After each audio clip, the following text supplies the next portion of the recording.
G'day viewers, well today I'm going to try and get around to fixing this bloody alternator on this tractor. You have to rev the bloody thing over 2000 RPM, which is all the way up the bloody hell up here to get it to start charging the battery. So I think it's a little bit weak. It's a Lucas England alternator, so I got to give it a pull it apart, give it a check up. So I'm suspecting the regulator could be on its way out, so yeah, get taking this off, but before I do that I've got to disconnect the battery, so this is not live. I would always do that before you play it out, and just disconnect the battery. Some bolts there I've got to undo, there's one up here I've got to move, which the alternator will move in. I can loosen the belt off, then take those off, the bolts will come right out and the alternator will come out. So yeah, also got to fix this connection, it's pretty shabby, so yeah, got to fix that too. Okay, viewers, I've got the alternator off. Next thing I'm going to do is fix this wire. This is the main charging wire. I'm putting 85 or so amps through a wire that's only holding on by a quarter of its strands of that gauge wire. That's just going to burn out eventually. So I've got to fix that up, cut it off, open this up, because I'm going to reuse this. Re-splice it in there, squeeze it, then just heat it up red hot, or close to red hot with a blowtorch, as it's cooling. I just put molten solder in there, and as it cools, the solder will just, yeah, form a good quality joint. That one there's not so bad. Yeah, there's a lot of rust in there too, so it's obviously a bad connection. So which connects up onto this one here. There's a diode pack in there. I'll take these little bolts out, get this black plastic cover off, see what's behind it. Do a total strip down of this out and then just give it a good check up and service. I suspect the regulator in there could be bad, because for the engine to be nearly revving flat, nearly flat out, for that to kick in, that tells me that the regulator's bad. It's only putting out a maximum of 12.8 to 13 volts, and it should be putting out 14 to 15 volts. So yeah, it's a bit weak. It's not charging the battery up to its full voltage. Sounds okay. Bearings are pretty good, so let's get to it. Take it apart. Okay, viewers, well, got this Lucas alternator apart. A little bit different to what I've normally seen. In here's where the slip rings are, and the brushes are in this assembly here. There's our rectifier pack and our heat sinks. This, as you can see, is a pretty corroded, these contacts. Take this off, all this off, and give it a good polish commutator and check the brushes while I'm there. Okay, viewers, well, I've never seen this design quite like this before. As you can see, there's a bit of pinning on here, and yeah, the brushes themselves are pretty good. That second one might have to be changed very, very soon, so I'll get this thing fixed for the weekend, because I need this tractor for the, today and tomorrow, Saturday and Sunday. So I'll try and find some emery paper, I'll give it a bit of a polish, then we'll put it back together and see how she goes.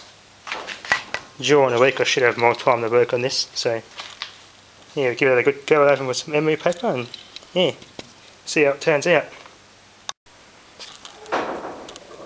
Okay, viewers, a bit of sandpaper, and I got that looking pretty damn good. I don't have any wet and dry emery fine sandpaper, so I just had to make do with this, I don't know what grit that is, P150. But there wasn't an awful lot of pinning on that, but it's a lot better than what it was. So we'll put it back together and see how she turns out. Keep it contact clean.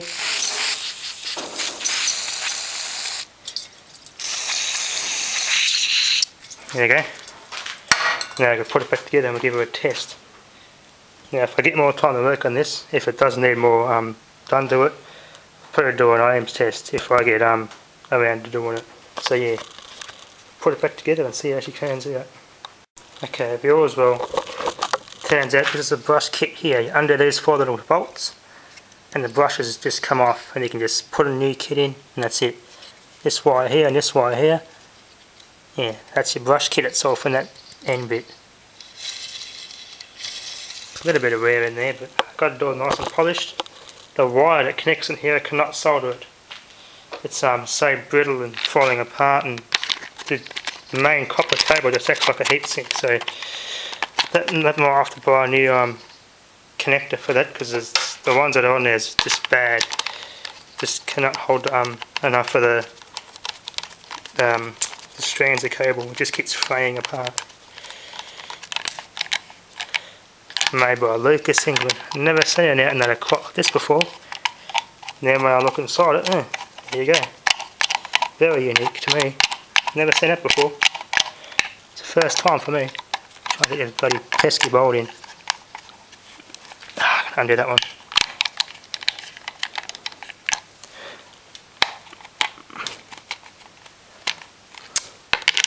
Pain in the ass. Got to get it to line up. Alright, it's a bit of a fiddly job.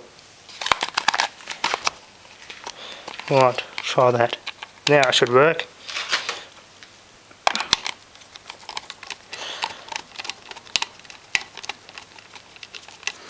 It still takes a lot of RPM to get the alternator to try and start charging, or to try and compensate the battery voltage. Then yeah, a lot of those brushes are bad, or that regulator in there's gone bad.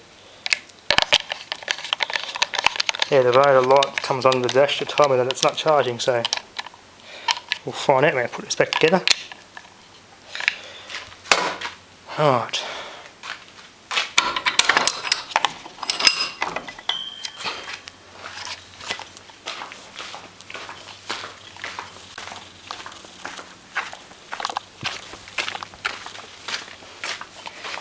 As you can see, I just cannot get that to solder. So I might have to get another connector for that. But it cleaned this up pretty good though. That came out very, very clean. I could solder to this, but not to the wire. Just travels up and acts like a heatsink, so not as easy with this size cable as I thought it was going to be. So I'll start bolting it back up, connect it back up, and see how she turns out. Okay, viewers, it's all back on. Check to this, you gotta have this bolt on extremely loose, just on, so I got more play to get that tensioner to move when you're putting the belt on. Then you put these bolts on. It's a pain in the ass with some tractors. To get this fan bolt on, you gotta feed it through that fan shroud and feed it through that fan, which gets puzzly, and then you gotta put it on that pulley behind there and on that crank. This needs a water pump service too. Got a bit of a water leak. I'm going to try and follow where that connects to. That's that there. There's the other wire, there it is. That goes in there. Very fiddly this.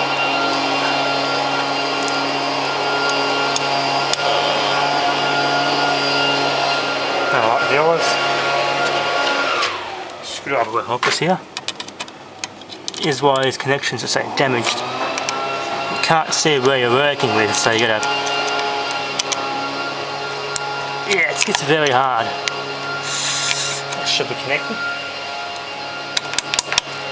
Alright. Yeah, I've got to redesign that connector. That connector's bad. It's all brittle. Now it's time to reconnect this battery. Has a firing order of 1, 2 and 3, so that means one cylinder fires, then the second and the third in that order, which means it has a big flower like that thick. So yeah, it's about, I don't know, I'd say it's about 4 inches thick, solid steel, heavy. I think it's 60 or 70 kilos of flywheel waste to compensate for that firing order, which requires a big ass starter motor to crank over and a big 720 cold cranking net battery to turn that big weight over. Connect it up. Alright, there's spanners on another. Gotta go get the spanners. Alright viewers. Hopefully this alternator works. It does need a rebuild though. See, those brushes have to be replaced. And I've had some emery paper, some fine wet and dry sandpaper. What I got that the slip rings, or whatever they call that style, that brush contacts assembly. I would have polished that, but yeah, I don't have any emery paper, so I can't do that. Let's put this down. Alright, let's give it a test. There it goes. Key off, key on.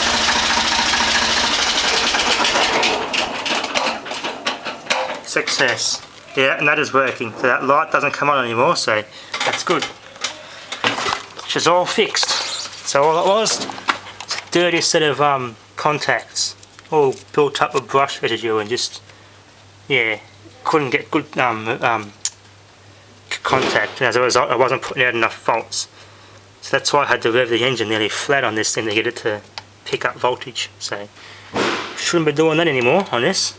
So yeah, that's it. That's how I fixed up the old Lucas Alternator on a British made Ford 2600 model 1978 tractor. So yeah, thanks for watching.